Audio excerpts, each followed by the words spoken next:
Hello बच्चों, real excellence के इस नए वीडियो लेक्चर में मैं प्रेम सर आपका स्वागत करता हूं। आज हम लोग 11वां लेक्चर करने वाले हैं। इसके पहले 10 लेक्चर तक मैंने बता दिया है आपको, और 10 लेक्चर इसके पहले जो हुए हैं किरण प्रकाश की के, वो बहुत इंपॉर्टेंट है। उनको आप ध्यानपूर्वक पढ़ लीजिए, फिर यहाँ पे आइए। तो आज का लेक्चर स्टार्ट करते हैं हम लोग। आज का जो हम लोग का टॉपिक है वो ये है कि गोलीय दर्पणों में चिन्ह परिपाटी कैसे लिया जाता है। टॉपिक ये है कि गोलीय दर्पणों में चिन्ह परिपाटी। देखिए, गोलीय दर्पण आपको पीछे बताया जा चुका है। ये दो प्रकार का होता है, एक होता है उत्तल और एक होता है अवतल। देखिए, बहुत सिंपल है, दोनों ही स्थितियां मैं आपको बता रहा हूं। तो पहले मैं तो एक अवतल दर्पण बना लेता हूं, उसके बाद फिर मैं एक उत्तल दर्पण बनाऊंगा। ये होगा M1 सिरा, ये होगा M2। यहाँ पे P ध्रुव होता है, यहाँ पे फोकस F होता है, और इधर वक्रता केंद्र C होता है। देखिए, इसको मैं आगे भी ऐसे बढ़ा सकता हूँ, इसको मैं ऐसे परपेंडिकुलर एकदम लंबवत जो है ऐसे ऊपर नीचे भी खींच सकता हूँ। ठीक है, ये तो अगर आप लोग चतुर्थांश पढ़े हैं तो काफी हेल्प हो जाएगा। तो चतुर्थांश में आपको बताया जाता है कि ये x अक्ष है और ये y अक्ष है।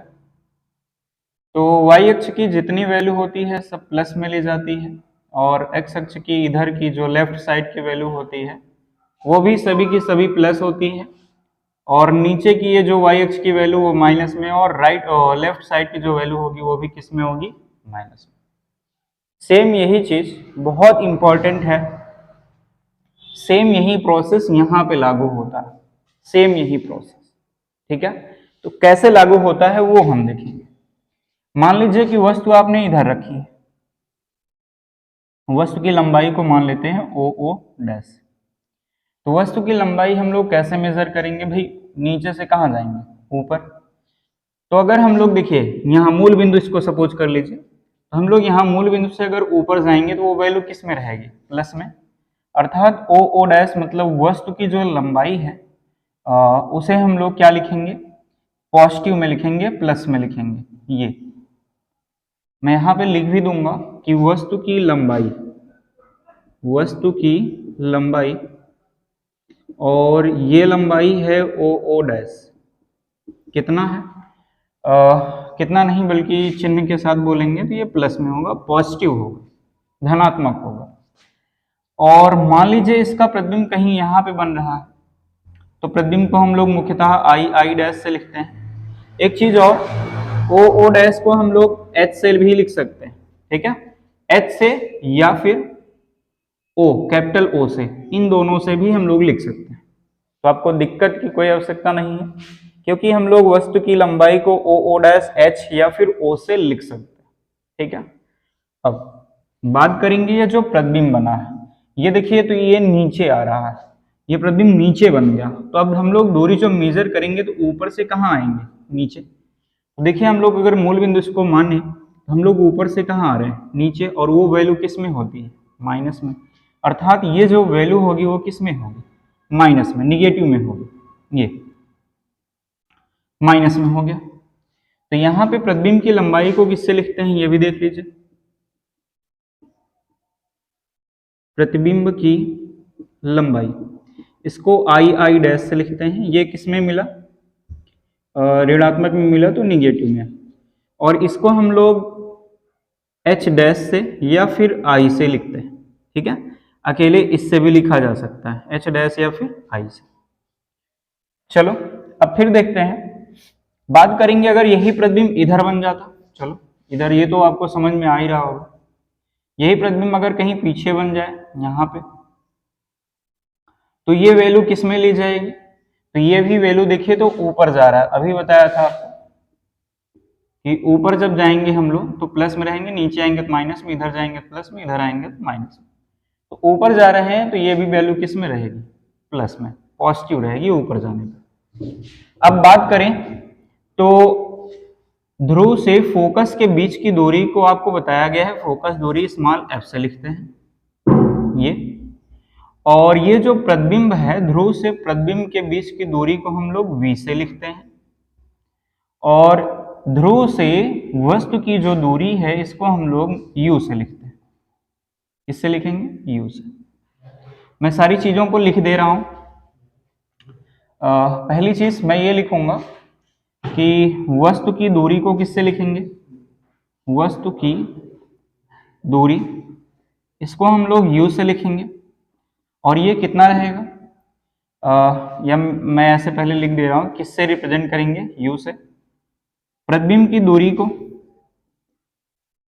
प्रतिबिंब की दूरी को किससे, किस चिन्ह द्वारा या किस प्रतीक द्वारा लिखेंगे, तो उसे हम लोग v के द्वारा लिखेंगे।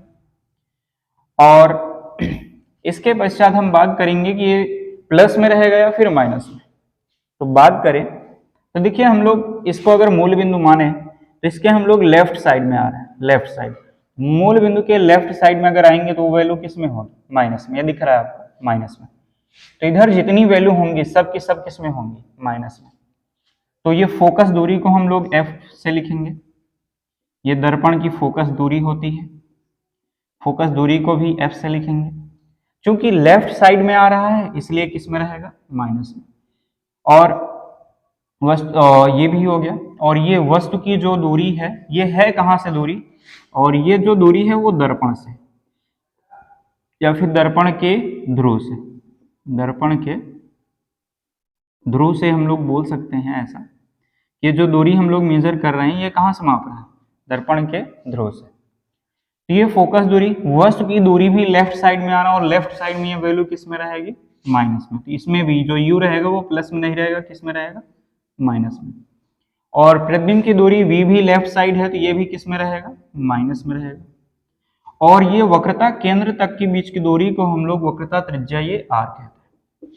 ये भी लेफ्ट साइड है तो ये भी किस में रहेगा, वक्रता त्रिज्या को हम लोग r से लिखेंगे।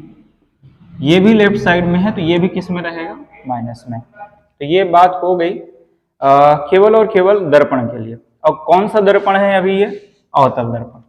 तो अवतल दर्पण में हम लोग इस प्रकार से चिन्ह परिपाटी लेते, ठीक है। इस प्रकार से हमें चिन्ह लेना है कि कौन सी वैल्यू प्लस में होगी और कौन सी वैल्यू माइनस में। अब बात करेंगे हम लोग उत्तल दर्पण की। तो मिटा दें इसे, स्क्रीनशॉट ले लें, फिर मिटा देता हूं। चलिए, ले लिया होगा स्क्रीनशॉट, आगे चलते हैं। अब बात करेंगे उत्तल दर्पण की। तो उत्तल दर्पण को पहले हम बनाते हैं। चलिए, ये हम लोग का उत्तल दर्पण बन गया। एक सिरा होगा M1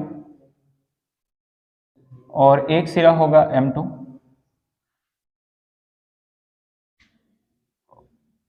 चलिए, ये इसका फोकस हो गया और ये इसका वक्रता केंद्र, ठीक है।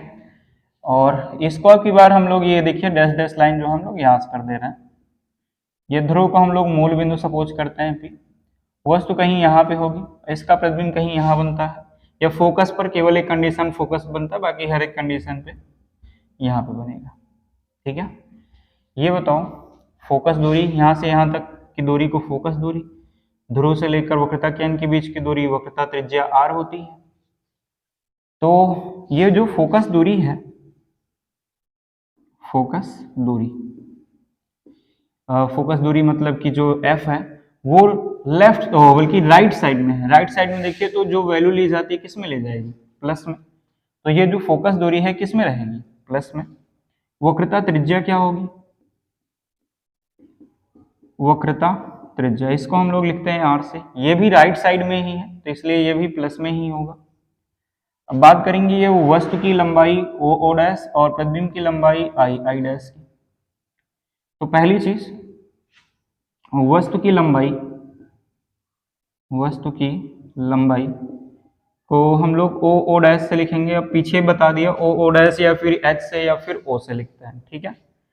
तो ये जो लंबाई ओ ओ डैश है, ये भाई देखिए ऊपर की ओर हम लोग जा रहे हैं, नीचे से ऊपर जाएंगे तो भाई वैल्यू किस में रहेगी, प्लस में। पीछे भी बताया प्रतिबिंब की लंबाई,